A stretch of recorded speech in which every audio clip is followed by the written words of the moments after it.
ఇద్దరు యవనస్తులు సున్న పనికి వెళ్తారు, బొచ్చెలు మోస్తారు, కూలి పని.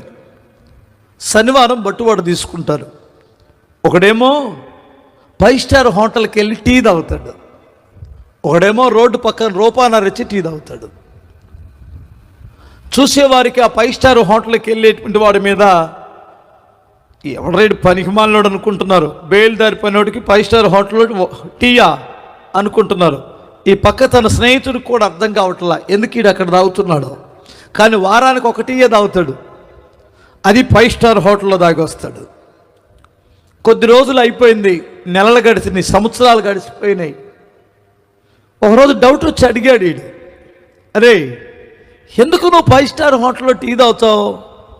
అక్కడికి వెళ్తే 50 రూపాయలు టీ, ఇక్కడైతే 2 రూపాయలు టీ, ఎందుకు ఆ పిచ్చి పని చేస్తున్నావు అన్నాడు.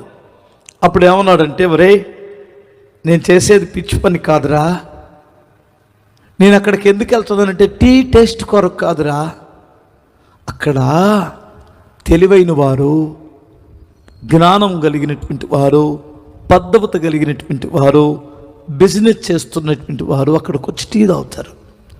నేను అక్కడ వాళ్ళతో టీ తాగుతూ వాళ్ళ మాటలు వింటున్నాను. జీవితంలో ఎలా పైకి రావాలి, ఎలా వారు సంపాదించాలి, సమాజంలో ఎంత విలువగా బ్రతకాలి అనేది మాటలు మాట్లాడుకుంటే నేను